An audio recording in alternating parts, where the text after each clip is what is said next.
gimana sih Pak cara jadi wali kota di Jakarta? Karena kalau di daerah kan ikut pilkada lewat partai politik, pemilihan.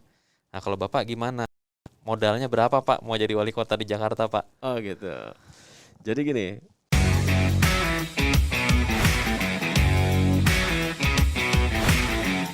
Disiarkan dari Tamrin 10, inilah dia J Podcast. Podcastnya Jakarta Pusat. Assalamualaikum warahmatullahi wabarakatuh. Halo Sohib Jakpus, kita ketemu lagi di acara J Podcast, podcastnya Jakarta Pusat. Di episode kali ini kita kedatangan tamu istimewa. Beliau adalah orang nomor 1 di Kota Administrasi Jakarta Pusat.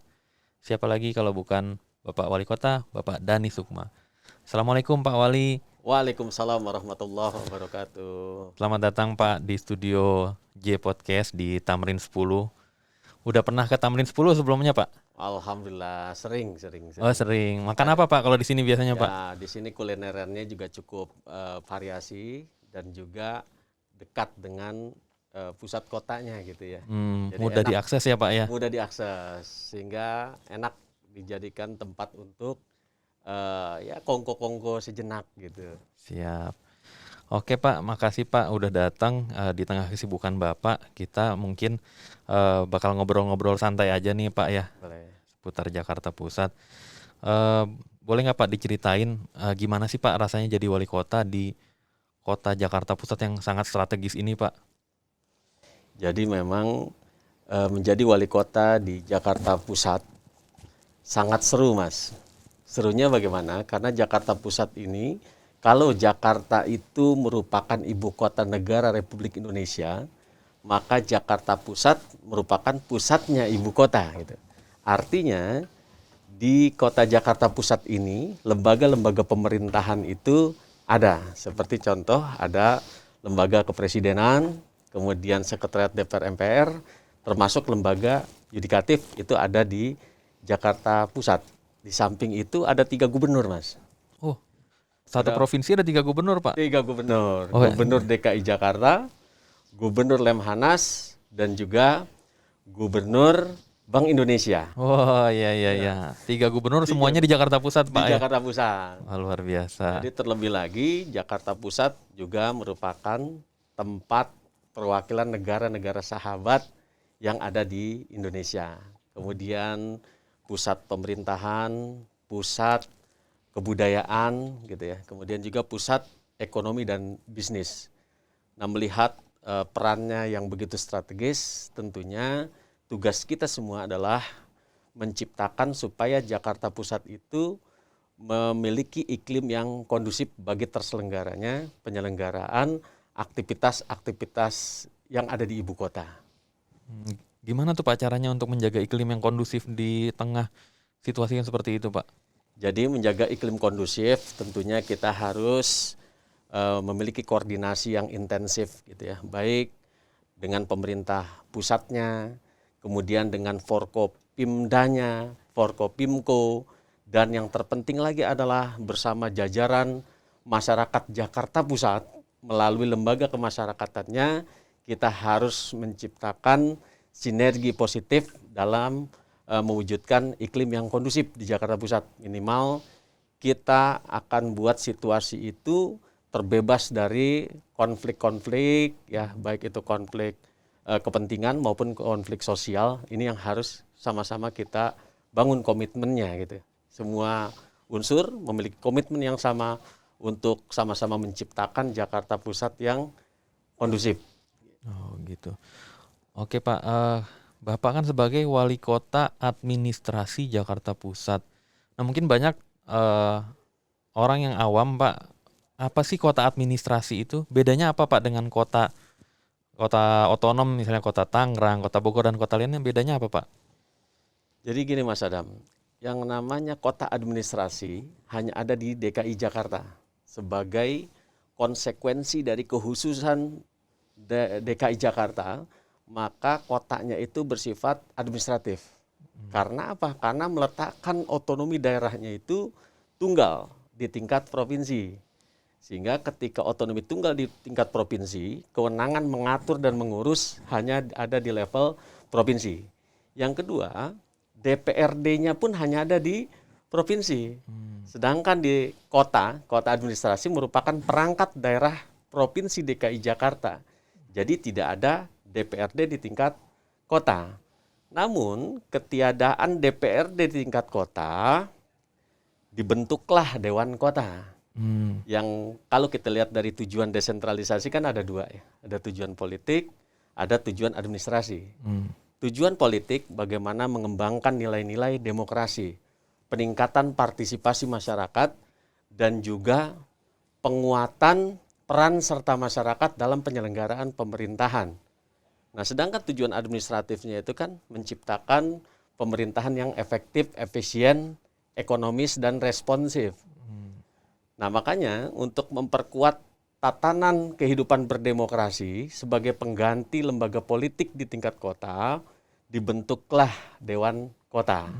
Nah, Dewan Kota tujuannya untuk memberikan wadah aspirasi, menampung aspirasi masyarakat, sekaligus juga peningkatan partisipasi dalam penyelenggaraan pemerintahan daerah mewakili masing-masing kota administrasi.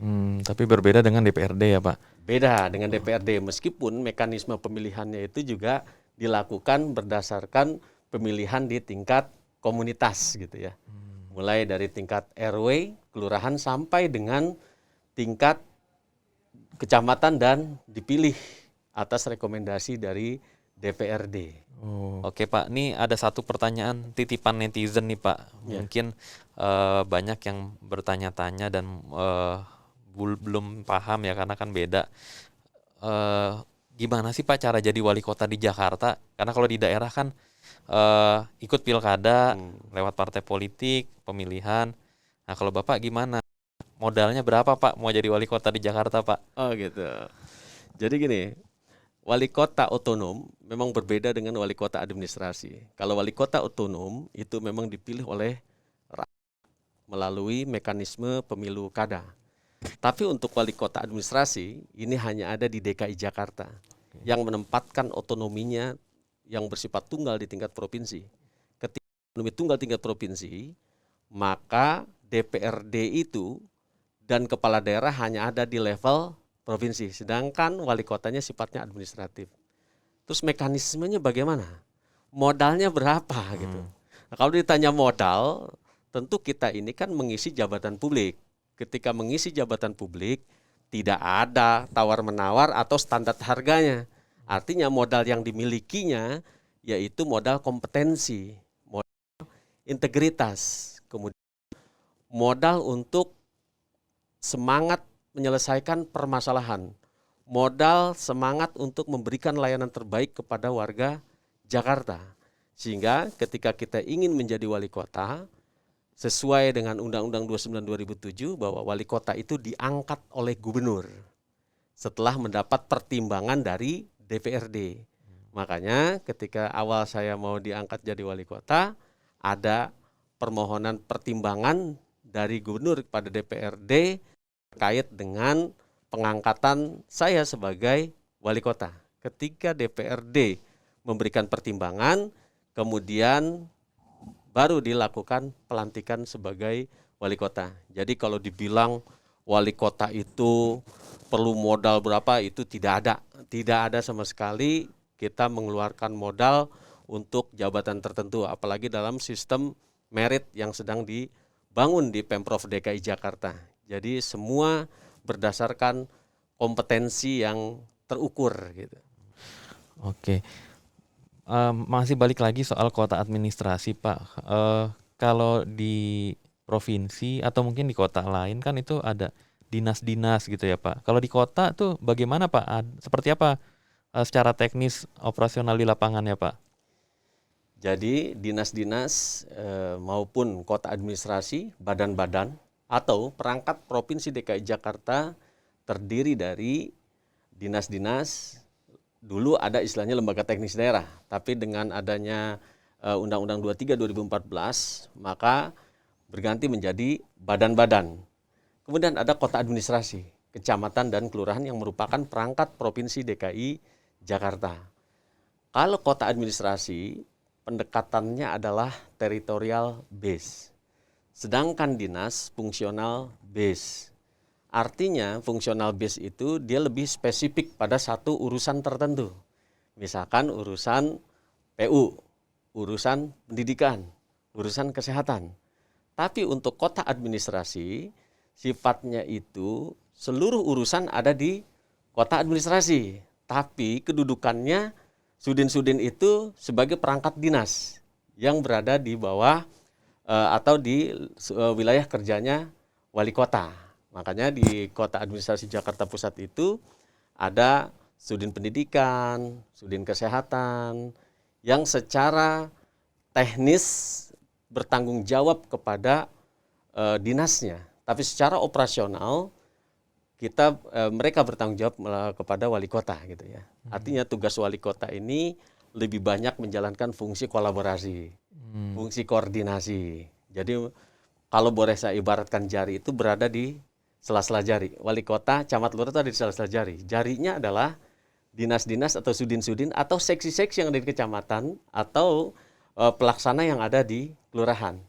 Tugas lurah, camat, wali kota menggenggam itu secara terpadu untuk kemudian melakukan intervensi lepas dari ego sektor gitu. Jadi menyatukan seluruh urusan dalam rangka mengintervensi permasalahan secara terpadu, secara kolaboratif. Nah, itulah peran dari wali kota. Jadi di dalam lingkungan kerja wali kota memang ada sudin-sudin gitu ya.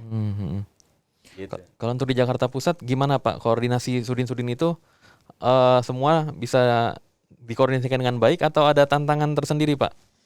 Memang ketika secara struktur ada fragmentasi secara administratif, kunci utamanya adalah kemampuan kita mengkoordinasikan.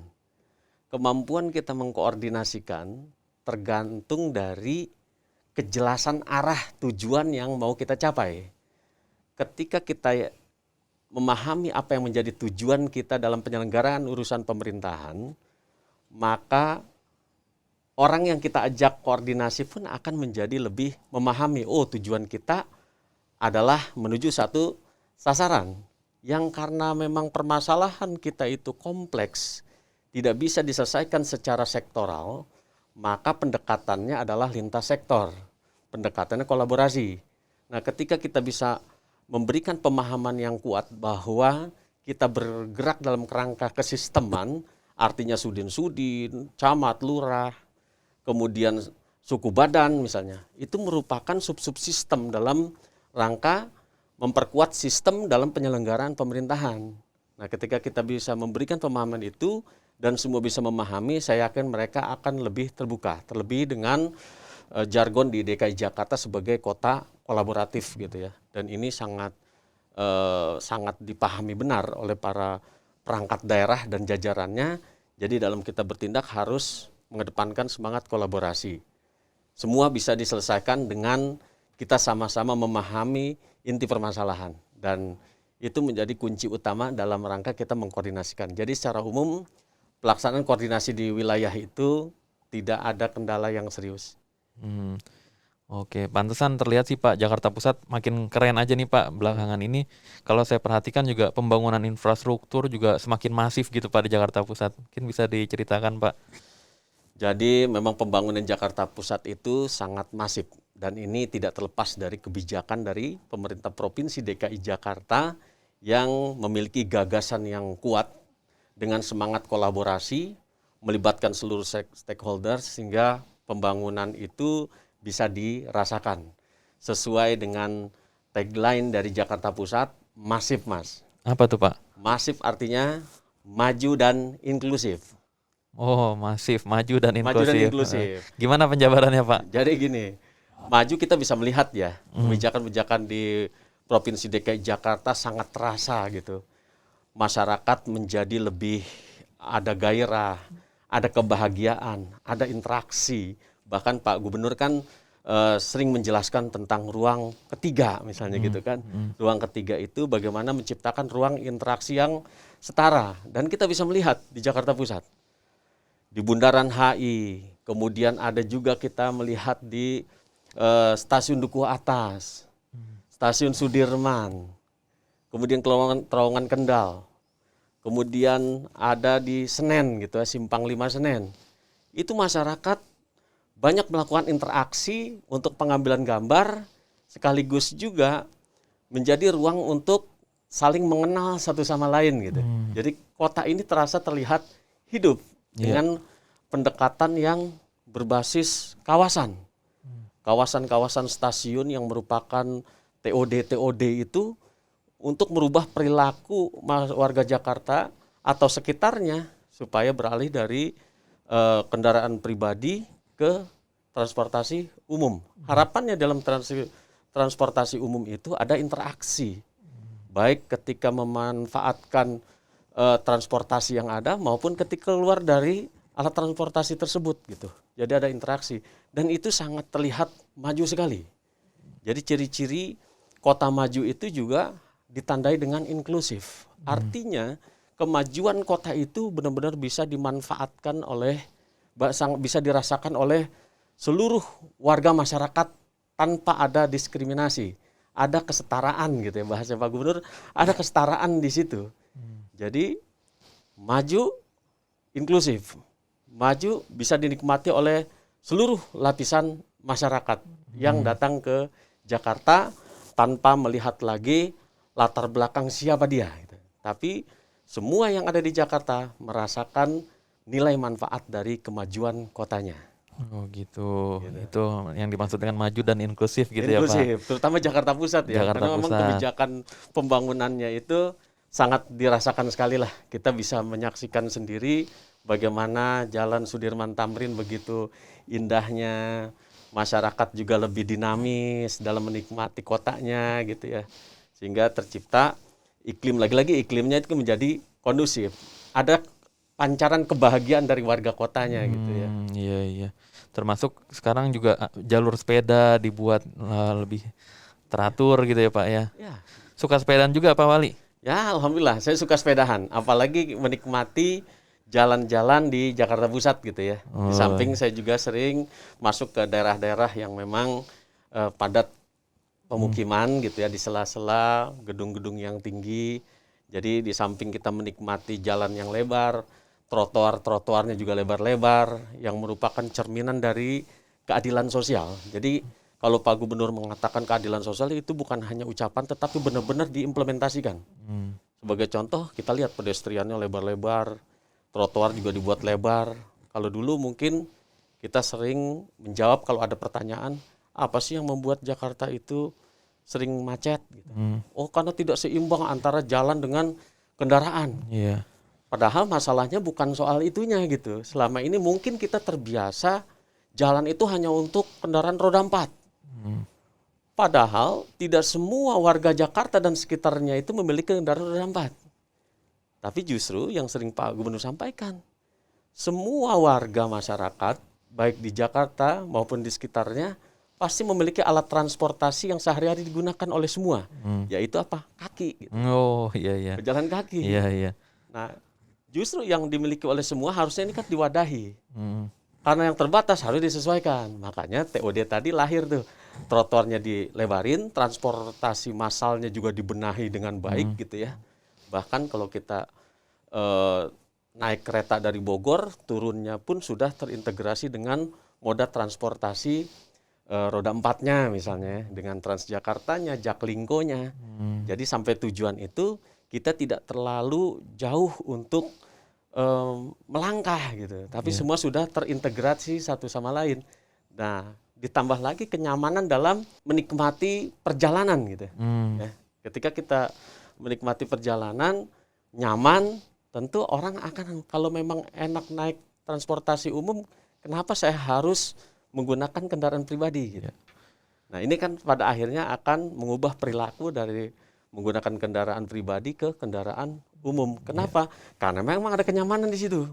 Kedua, ada interaksi gitu ya. Ketika kita bergeser dari transportasi yang satu ke yang lain itu, untuk pejalan kakinya juga indah gitu ya. Kemudian manusiawi, dan ini menjadi salah satu alasan kenapa warga pada akhirnya merubah perilakunya. Nah, ketika merubah perilaku ke pemanfaatan kendaraan umum, otomatis kendaraan pribadi akan berkurang gitu. Jadi asumsi yang mengatakan jumlah kendaraan lebih besar dari jalan itu sesungguhnya yang dikurangi adalah penggunaan kendaraan pribadinya, bukan jalan yang dilebar. Akhirnya kepentingan orang yang sifatnya universal itu menjadi lebih terdesak gitu kan.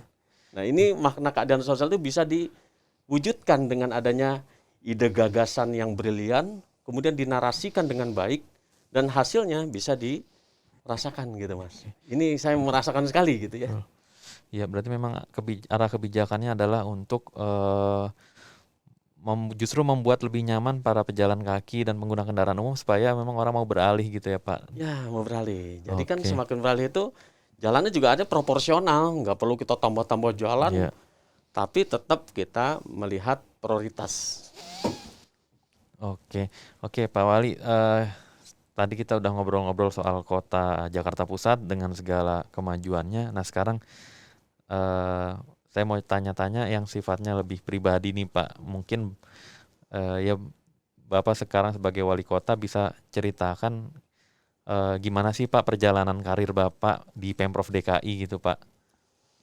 Jadi memang saya tidak pernah terpikirkan atau terbayangkan sebelumnya bakal melaksanakan tugas di Jakarta Pusat yang penuh dengan dinamika, ya, yang penuh dengan tantangan gitu ya. Tapi saya mengawali karir itu seperti air mengalir gitu. Satu hal yang saya sangat syukuri adalah kita masuk menjadi jajaran PNS di Pemprov DKI Jakarta. Nah, awal karir kita masuk atau saya masuk sebagai protokol di DKI Jakarta dengan proses seleksi dari 42 kita yang lulus dari sekolah kedinasan, kemudian diseleksi, kemudian saya masuklah termasuk salah satu orang yang menjadi protokolnya gitu. Tahun berapa tuh Pak? Itu saya tahun 97 Mas. 97. Tahun 97, kemudian kurang lebih tahun 99 kita 2 tahun lebih dianggap kelamaan harus turun ke wilayah karena memang sekolah kedinasan saat itu lebih memperkuat tataran kewilayahan. Makanya dari situ saya ditugaskan ke kantor Wali Kota Administrasi Jakarta Selatan.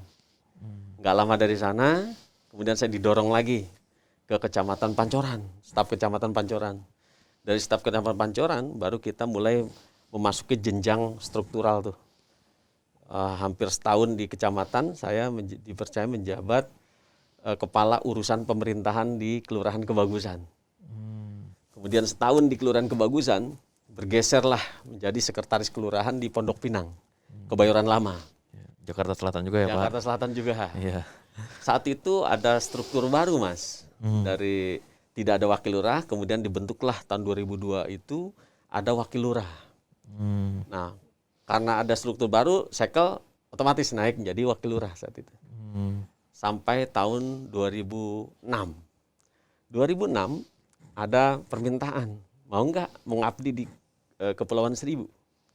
Kemudian saat itu saya coba diskusi dengan orang di rumah gitu ya, dengan keluarga, ibunya anak-anak gitu ya, dengan keluarga. Kemudian setuju, sepakat, saya dilantik di Kabupaten Administrasi Kepulauan Seribu. Saat itu menjadi Kasubag Kesehatan dan Kesos. Nggak lama di sana, 2 tahun lebih dikit gitu ya. Langsung ada seleksi lagi tuh, secara terbuka secara internal. Jadi Kabak Kesra di sana. Setelah Kabak Kesra 2 tahun, kemudian saya juga diminta untuk bantu di bagian pemerintahan. Sampai tahun 2013. 2013 ada seleksi lagi. Balik lagi saya ke selatan Mas. Seleksi apa tuh Pak? Seleksi terbuka camat lurah dulu. Tahun 2013. Iya. 2013 masuklah saya di Kecamatan Cilandak, jadi camat Cilandak. Nah, camat Cilandak tahun 2016 ada seleksi lagi, karena kan dari 3 ke 2 gitu ya. Masuk lagi saya di Biro Organisasi dan Reformasi Birokrasi, itu 2016 sampai dengan 2018. Dari camat langsung kepala biro ya Pak? Kepala Biro Organisasi dan Reformasi Birokrasi. Nah dari situ 2 tahun lebih, tepatnya di 2018, saya dipercaya untuk menahkodai Dinas Kependudukan dan Pencatatan Sipil sampai 2021. Nah, 2021 baru dipercaya megang kota administrasi Jakarta Pusat sampai sekarang. Gitu perjalanan kali Mas. Jadi memang panjang sekali gitu ya. Panjang terus menapak dari bawah sampai hingga saat ini gitu. Dinamikanya kan beda-beda tuh Pak. Ya. Yang paling seru yang mana Pak? Yang paling seru karena memang berbicara dinamika ketika kita berada di tengah masyarakat Mas. Ya, ketika kita berada di tengah masyarakat, baik itu pada jajaran kelurahan, kecamatan, kota, itu dinamikanya luar biasa.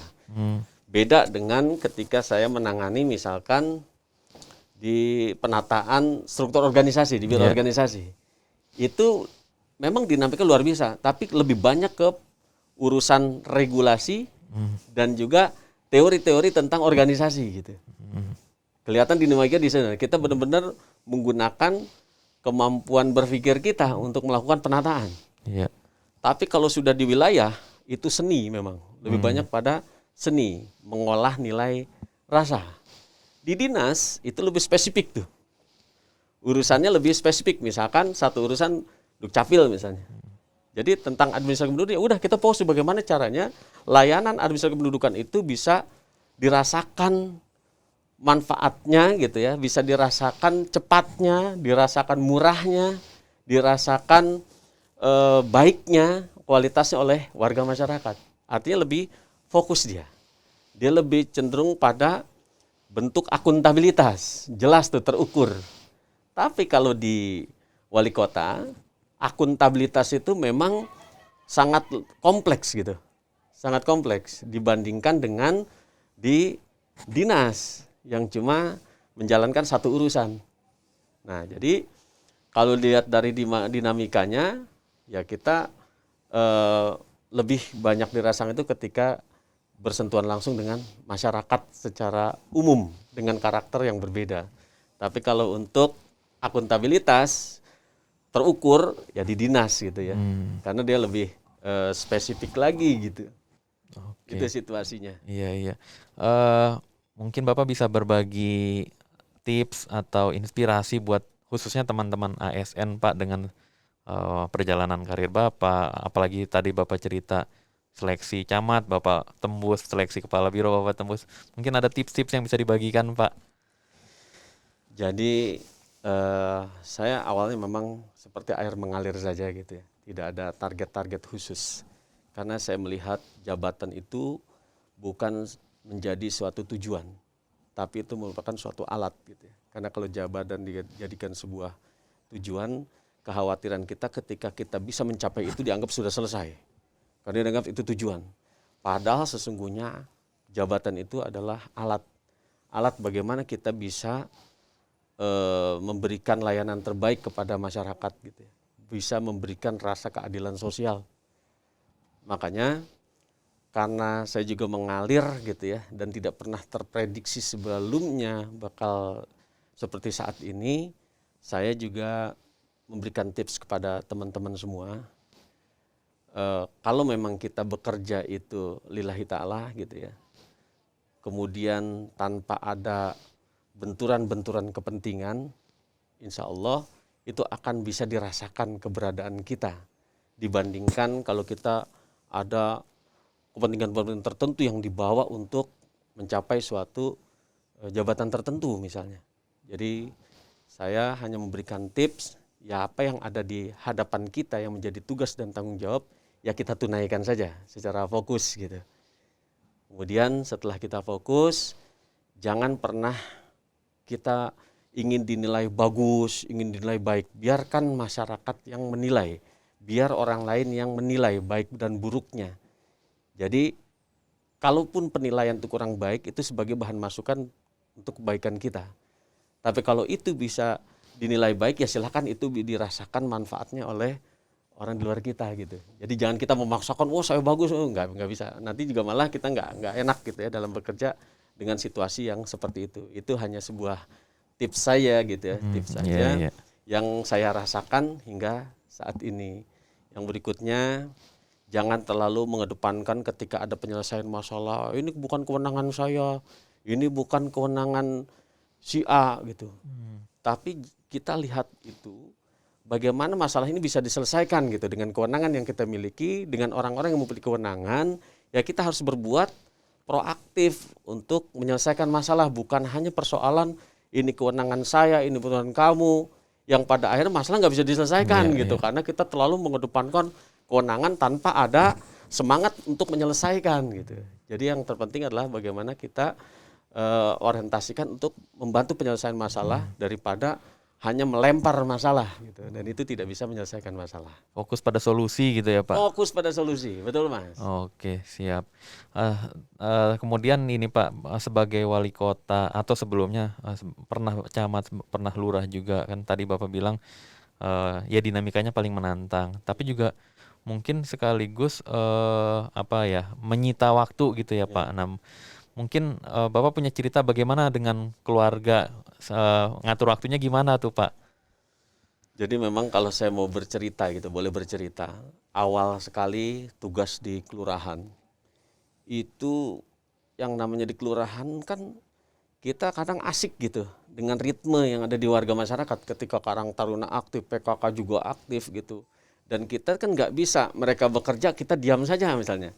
Dan tentunya kita akan ikut terlibat dalam aktivitas itu karena kita bagian dari sebuah entitas sosial ya di kelurahan. Saat itu waktu memang sangat menyita Mas. Bahkan sampai saya sempat pulang ke rumah itu sering di jam 3 subuh misalnya. Waduh. Karena ada target-target yang harus diselesaikan tuh ya. Dulu kan begitu. Ada masalah pengecatan kantin misalnya harus tuntas. Ya kita tuntasin itu. Semua. Cuma memang di rumah itu merasa kok ini kerja kok seperti ini gitu, nggak pernah ada ketemu dengan keluarga. Anak sudah tidur baru datang, nanti anak belum bangun udah berangkat lagi gitu ya. Sampai akhirnya saya coba untuk mencari aktivitas baru gitu ya, pekerjaan yang di tempat kerja yang baru seperti Pulau Seribu. Suatu ketika kita mau balik lagi nih, ada seleksi terbuka camat, kita diskusi dulu. Nih saya mau ikut seleksi camat. Ibu setuju Pak? Nah saat itu saya komunikasi, kalau seandainya saat itu tidak setuju, saya nggak akan mau melangkah saat itu, daripada nanti malah timbul permasalahan seperti lama. Akhirnya apa? Saat itu ibu bilang, ya udah sekarang kan anak sudah besar, yang penting komunikasi yang harus kita bangun, dan saya siap mendampingi. Kan kalau jadi camat itu ada rumah dinas, jadi kapan waktu kita bisa datang ke rumah dinas gitu. Nah saat itu ada komitmen, udah siap kita mensupport. Nah saat itu juga kita sepakat, ya udah kita jalankan gitu. Akhirnya ya bisa menerima kondisi saya sekarang, ya tidak seperti yang di awal-awal tuh. Ya, alhamdulillah ada dukungan. Oke. Baik Pak, menarik sekali Pak perbincangannya, banyak pengetahuan dan inspirasi yang kita bisa ambil. Nah terakhir nih Pak, mungkin ada pesan-pesan yang ingin Bapak sampaikan untuk pemirsa J Podcast, khususnya mungkin untuk warga Jakarta Pusat Pak. Silakan Pak. Jadi untuk warga Jakarta Pusat, karena memang Jakarta Pusat ini banyak sekali diintervensi melalui kebijakan dari provinsi dalam rangka menciptakan keadilan sosial dengan ruang-ruang publik yang bisa dinikmati secara bersama. Yuk sama-sama kita jaga Jakarta Pusat supaya tetap lingkungannya itu bersih, lingkungannya nyaman, lingkungannya kondusif, dengan lingkungan yang sangat penuh dengan keakraban satu sama lain, sehingga kedamaian dan kebahagiaan bisa kita nikmati di Jakarta Pusat ini melalui infrastruktur ruang publik yang memang dibangun untuk memenuhi standar keadilan sosial, kesetaraan, dan bisa dinikmati oleh seluruh masyarakat, baik warga Jakarta maupun di luar Jakarta yang datang ke Jakarta. Demikian Mas. Mantap Bapak Dani Sukma, Wali Kota Administrasi Jakarta Pusat. Sekali lagi saya sampaikan terima kasih banyak sudah hadir ke sini dan berbagi cerita di acara J Podcast. Baiklah pemirsa, kita sudah sampai di penghujung acara. Di kesempatan kali ini kita mendapat banyak cerita-cerita dan inspirasi dari Pak Dani Sukma tentang pengalamannya, tentang perjalanan karirnya mulai dari kelurahan, kecamatan, bahkan hingga kepulauan, kabupaten Pulau Seribu, kemudian ke Biro Organisasi dan Dinas Dukcapil, sebelum kemudian menjadi Wali Kota Administrasi Jakarta Pusat. Semoga kita bisa memetik pelajaran dan mengambil inspirasi dari cerita-ceritanya hari ini. Terima kasih sudah menyaksikan J Podcast yang disiarkan dari Studio Tamrin 10. Jangan lupa untuk follow akun Instagram @tamrin10.jkt, juga akun Instagram @kota-jakarta-pusat untuk selalu mengupdate informasi-informasi yang menarik. Sampai ketemu di episode-episode J Podcast berikutnya. Terima kasih. Wassalamualaikum warahmatullahi wabarakatuh. Waalaikumsalam warahmatullahi wabarakatuh. Terima kasih, Pak Makasih Wali. Mas Adam.